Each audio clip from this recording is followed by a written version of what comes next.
Welcome to Beyond the Deck, a product of Agoracom, in which we go through a company's PowerPoint presentation to give investors a better comprehensive understanding of what a company's doing. And that can't be better said than for the company we've got on today. Ortho Regenerative Technologies with us is Phil Deschamps, CEO. For those who are new to the story and are interested in watching this, it's very easy to understand the company and what it does.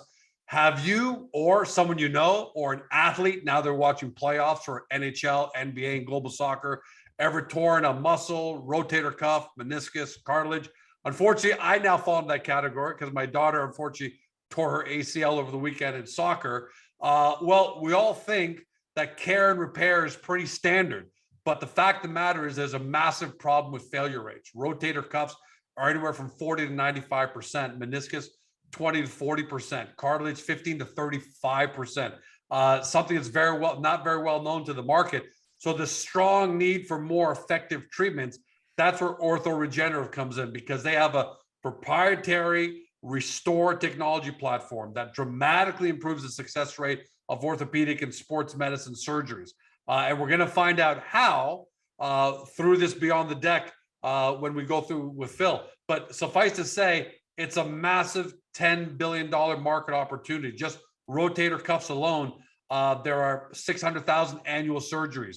Meniscus tears, there's 1.2 annual surgeries. So it's a massive market. And the company just got FDA clearance to proceed with their U.S. clinical trials. So without further ado, Phil, welcome back. Can't wait to go through the deck here. Well, thank you, George. Always nice to be back, and I hope that your listeners will appreciate getting to understand good old homegrown Canadian technology. This is one that we hope to export around the world, but it's born out of the Polytechnique in Montreal. So I'm not only a big believer in the technology, but really proud of my home province. And this, by the way, before we get into the deck, this FDA clearance that you recently received to proceed with the U.S. clinical trial, that was actually pretty big, because you had mentioned in our last interview that the U.S. FDA had kind of put a moratorium on these things for the last 2-3 years. Just give us a little bit of sure. So there. essentially, yeah, George, sorry to interrupt you. So what happened is everybody understands, and it'll become clear to your listeners when we talk about what's actually happening in the body, that when you repair these kind of tissue, they re-tear a lot, and so people have been trying to find a way to make those repairs better for a long time by using PRP, or platelet-rich plasma. They're trying stem cells. They're trying adipose tissue. And there was really no regulation around any of those things. And in 2017, FDA basically said, look, there had been a couple of really bad cases, a couple of deaths, and by infection being caused by products that were just not properly prepared.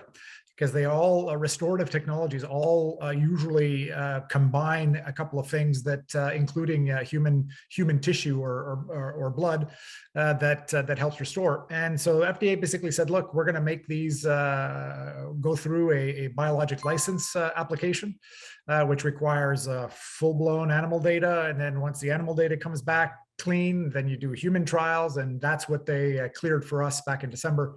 And now, as I'll go through the deck here, bring everybody up to speed on what we're doing on that. All right, let's pop up that deck, because seeing is believing. While you're popping it up, I'll just babble a little bit. But it's so great for everyone watching at home, and if you listen by podcast, you probably want to end up watching this at some point. But what's so great about it is that this is something that is very, very visual, because you've got muscle, you've got tissue that's torn and being repaired, and it's very, very visual, and given how big of a problem it is, I'm excited about seeing what you guys potentially have a solution. So there it is, right on screen. Take it away. All right. So as I mentioned, Ortho Regenerative Technologies, we're focused on soft tissue repair. So I guess the first thing is, what the heck is soft tissue? Soft tissue are things like ligaments, tendons, cartilage, meniscus. Those are all things that are soft tissue. And that's in particular what I'll show you is designed not to tear because there's not a lot of repair systems in the body, and that's that's the problem we're trying to solve here. So just a little bit of the first part. I just wanted to make sure that everybody sort of understood the company. So we're a Canadian public company. We're listed on the Canadian Securities Exchange under ORTH, sorry, and on the QB in the US, ORTIF. Market cap fluctuates between 7 and 10 million bucks, and about $20 million has been invested here already in the last 5 or 6 years. And we're focused on the $12 billion, as you pointed out, $12 billion soft tissue market. And we have, in fact, been cleared, as you mentioned, back in December. And I'll describe where we are in the clinical trial a little bit later. But most proudly, it is IP from the Polytechnique at the University of Montreal. And interestingly, unlike a lot of companies, Ortho Regenerative actually bought the IP. So no ongoing license fees or anything like that. It completely. Yeah, and that's very uncommon. A lot of times you license it and That's then right. have some rev share going forward. You guys bought it outright. That's exactly right. So then we talk, why now? Why is this a good story to think about now? For reasons that I'll explain in a couple of minutes here, we're actually in the regulatory lead following the FDA decision to require a BLA or biologics license application for regenerative products. And you may want to say that sometimes it's better to be lucky than good. All of this was going on when Polytechnique was generating this technology, so they didn't know any better but to follow the book. So they'd already engaged in the animal trials, and lo and behold, when the moratorium came through, they were ready to finish those trials and start the human ones. So we made the application. So out of the confluence of those kinds of things, we're actually in the lead. So we're the first. We're the first organization to do a PRP study in regenerative technology in soft tissue. So and a lot of that can be credited to being a Canadian company where we're not running and gunning as fast as we can to get to the market. Canadians actually do things a little slower and more detailed, right? So yeah, and methodically, I would put it. So the other reason is this is a very, very large market. You mentioned it, George, about 11 million tendon injuries. So think of tennis elbow, Achilles heel, overuse injuries, all those kinds of things. And about $3.5 million soft tissue repair surgeries across the US with a very high failure rate. And this is a large and attractive market. And what I mean by that, and the third point's a little more subtle, but your listeners will appreciate. When a company develops an innovation, that's the first part. The second part is then you have to go into the marketplace and create the market for that innovation, because by definition, if it's innovative, doctors don't know about it. But here in this case, doctors have been trying to find a way to bring PRP to the repair of soft tissue for years and years and years, about 10 years. And it was through that desire to do that a few players who were surgeons didn't prepare the materials that well, and some infections were caused. So essentially, that's when the FDA basically said stop. And so when this product gets cleared, or if the product gets cleared, the market's already created. So we're not going to need to spend millions and millions and tens of millions of dollars usually to create this market. So it's pretty cool. So I'm going to do this slide really quickly because we already spoke about the fact that about a $10 billion market opportunity, rotator cuffs, about 600,000 surgeries, as you mentioned, 8 million injuries for the tendons and tendinopathies, and meniscus tears, that's in your knee, about 500,000 surgeries a year. Assuming about a $2,000 price for our technology, that's again about a $10 billion market for us. So very. And Phil, by the way, is this market growing because as the North American market ages demographically, do we expect this to be a growing market over time? Does it grow at 3 or 4% a year from this for the next 10 years? Great question, George. Actually, there's a lot of syndicated work because this is a large market. So the syndicators want to follow the markets that are large, and they put it over the next 7 years at about 7% CAGR every year. Wow, that's pretty big. Yep, good large. So every 10 years, the market doubles roughly at that rate. So by the end of this decade, it's a $20 billion market. That's right. So, so this is an important slide because when innovative technologies come out, you've got to have a problem to solve that is so far unsolved, right? And so we started, and you'll see that our clinical trials in rotator cuff, and it's when you see this slide, it's pretty self-evident why. The failure rate for this surgery is really, really high. That's just shocking when I see that number, 20 to 95%. That's 20 to 95%. You know, on average. And I was talking to a lot of surgeons and over the last several weeks, and they say, look, if it tears fast. It's usually 3 or 4 months after the surgery. So we'll know fairly quickly how different it is when you use our Restore platform to work. Meniscus, not as bad, but certainly still a high unmet need. And tendinopathies. And now remember, tendinopathies is not necessarily a tear. Again, when you have tennis elbow or golfer's elbow or your Achilles heel, it's an overuse injury. It just doesn't heal well. Well, this is something else that may be able to help. Well, look, meniscus at an average of 30% and tendinopathy at an average of about 25% in there. Yep. That's still pretty big. You know, those are still pretty big failure rates. And for someone who's large injured, amount of surgery, I don't like those odds. Yeah, that's absolutely the case. So what is our solution? The product of the company is called ORTHO-R. You'll quickly get the pattern here. ORTHO-R for rotator cuff, ORTHO-T for tendinopathy, ORTHO-M for meniscus. And you see that all those three are the same color because essentially we are pretty confident that that the same product is going to be able to satisfy all three of those markets. When we think about it a little bit further for wound healing and osteoarthritis, we think that a separate potion is going to be needed. And so I'm not really going to talk about those two other products, but what we're talking about here is a platform and a technology that we own, and we can make all of these different combinations and make sure that we're able to grow and satisfy this market.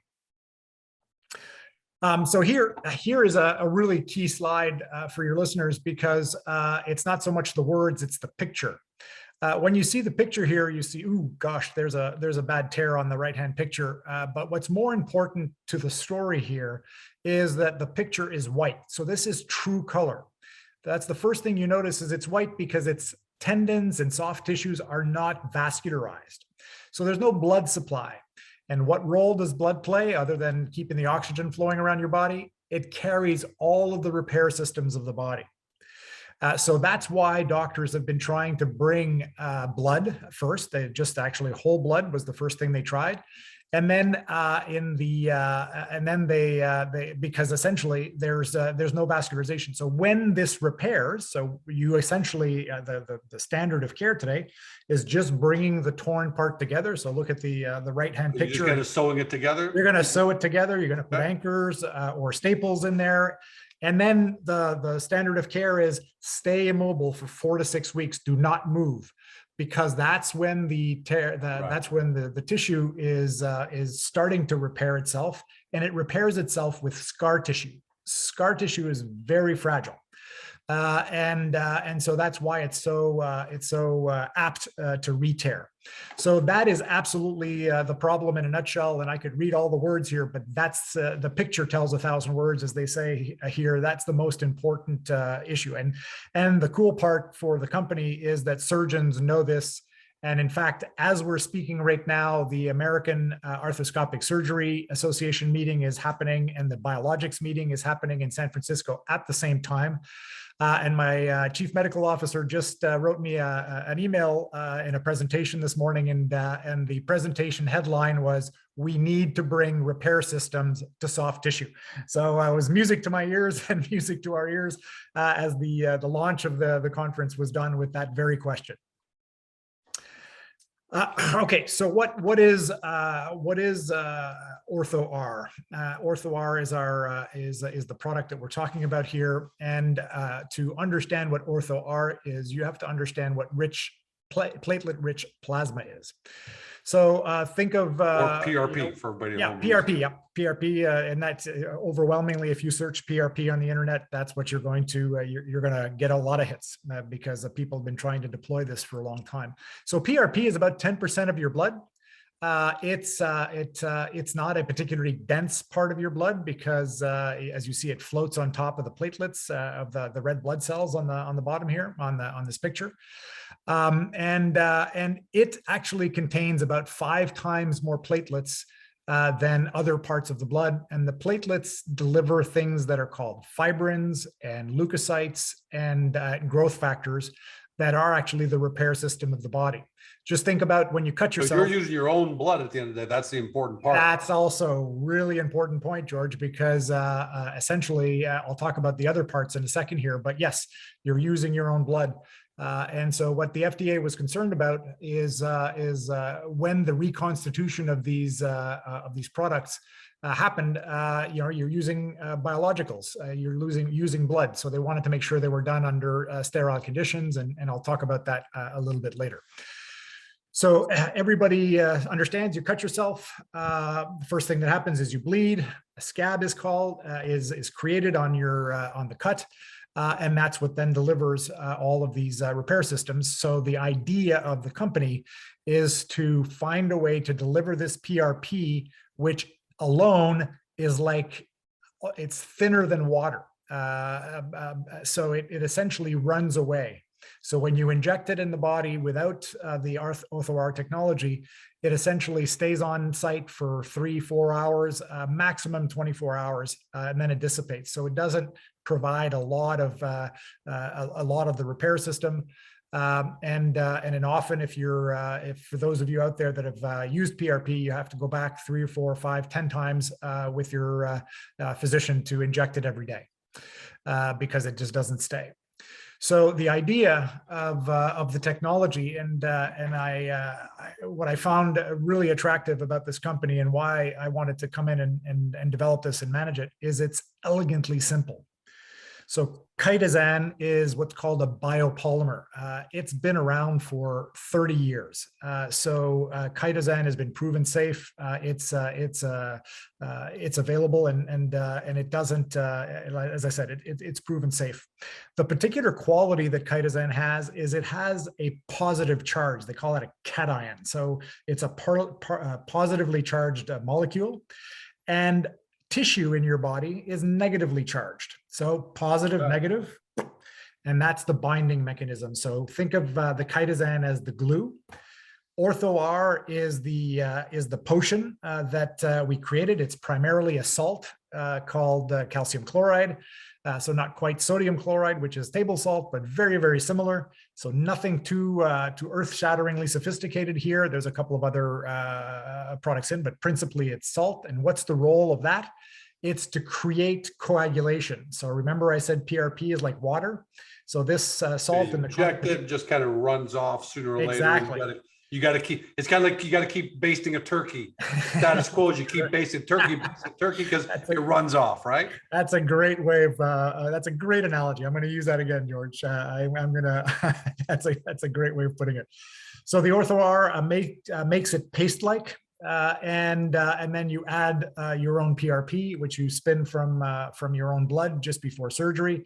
And the 3 together, so 3 components that are not patentable today, but the 3 together, and just recently, about 3 weeks ago, we got the patent from the US for the combination of the 3, and that was a really big deal because essentially it protects this in both the composition that I just described and the method of use, which is for any repair of soft tissue. So this was a really, really big breakthrough for the company, and I know patent news is kind of boring sometimes and virtually impossible to read. But for the company, this was probably provided more value to shareholders that day than any other activity. Well, and by explaining this here, you're right. Reading a patent for application, you're going to go to sleep 99% of us. But the way you presented here, 1 + 2 = 3. We can, so Phil, with the old way is turkey baster runs off.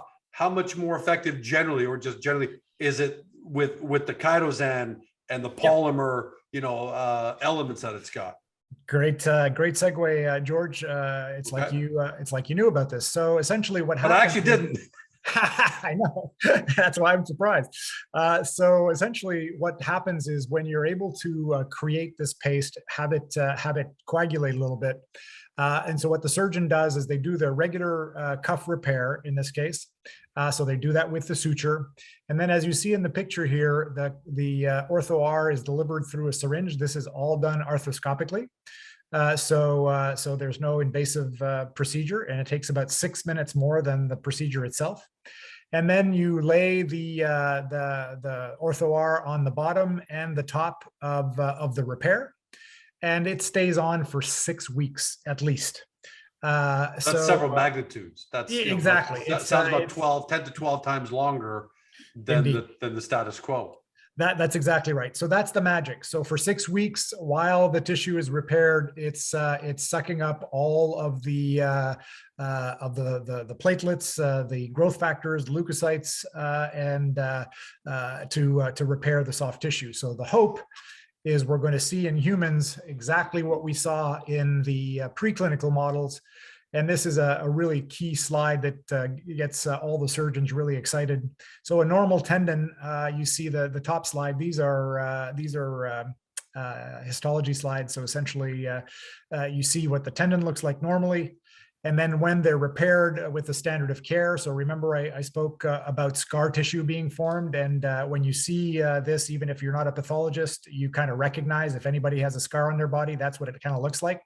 And so scar tissue is, again, very fragile.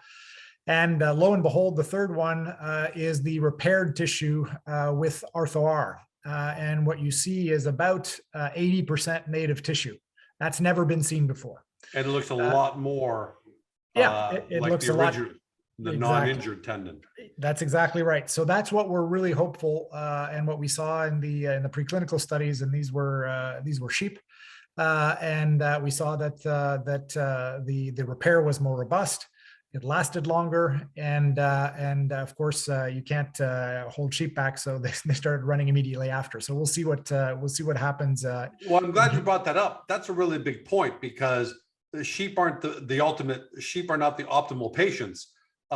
You injected ORTHO-R, but instead of, okay, George, you can't really move your shoulder now for a little while and give it a chance to really heal. Even with the sheep literally running 10 seconds later, this is the kind of result that you got. So that must give you a lot of confidence. I know we still have to wait for the clinical trials, but this must give you a great deal of confidence that you're going to be able to knock it out of the park. Sometimes, thank you, George. Yes, that certainly was a big part for me, and kind of a fun anecdote. Okay, spoke a little bit about this, so I'm not going to spend a lot of time. The reason that the FDA reset the rules on regenerative products is because it was the Wild West out there. And remember, as I said, there's all this biological products, stem cells, and PRP and blood. And unfortunately, infection happened in the reconstitution, or they were contaminated, and caused infection and a couple of deaths. So FDA basically said, sorry, guys, no more promotion, because FDA doesn't tell doctors what they can do. Of course, they tell doctors what they can advertise. And they said, look, the no more regenerative medicine therapies have not been approved for treatment of any orthopedic condition. And that was in their memo that they sent out to the industry. And as I said, we're kind of lucky because the Polytechnique just were already on their way, and we were able to submit the IND to the FDA about 2 months after the moratorium was completely in place. So we're really lucky on this one. So we are now in the clinical trial.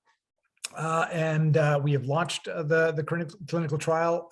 This is what's called a phase 1/2 trial. So we're going to combine the safety studies and the first efficacy indication study. So we've combined the two. That's also a nice benefit that the FDA has allowed us to do. And as such, always a primary endpoint is a safety study. So we're going to look at the number of re-tears and adverse events. But very importantly, we're going to look at secondary endpoints like pain and validate shoulder function. So are people able to get back to full function more quickly? And then we'll be able to see through MRI what the structural assessment is. And that's going to be really key. So we believe very strongly that after the phase 2 trial, we'll have enough data, at least directionally, because this is not powered as 75 patients in this trial. This is not powered to show statistical significance in all of these things, but we certainly will get to see things that will allow us to potentially begin very serious discussions with development partners and potential acquisition targets. So that is the desire. So and that's important from shareholders' point of view. You don't need to wait to the very, very, very end to find out what you got.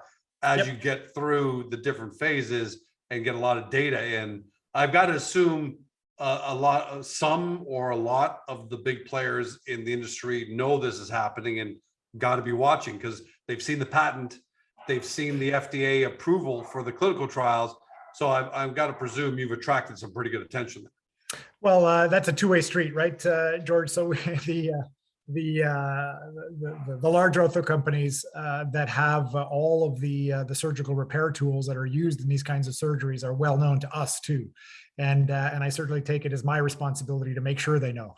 So not just by happenstance. We are talking with them. We're already engaged in discussions with them, and they are looking at and waiting for the results of the trial. So we put this next slide in to just identify the sites of the trial. There are 10 clinical trial sites that have been identified. We're now fully contracted in 6 of those sites. 4 of them has been initiated, so we're already starting to recruit patients. 2 more initiation visits are planned over the next 2 weeks. So we'll have full 6 sites up and running in the next couple of weeks, and all 10 sites certainly by mid-July, beginning of October. And what's particular about this kind of surgery is all of these surgeons have a waiting list, not a waiting list, but essentially scheduled surgeries for 6 to 8 weeks in advance.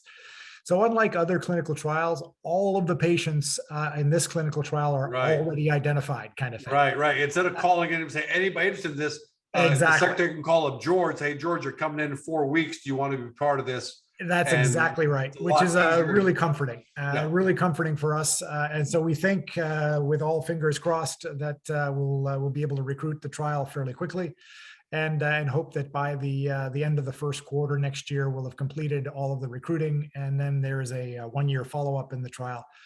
All of these sites, George, the surgeons were very, very carefully selected because these surgeons have relationships with the ortho industry by definition.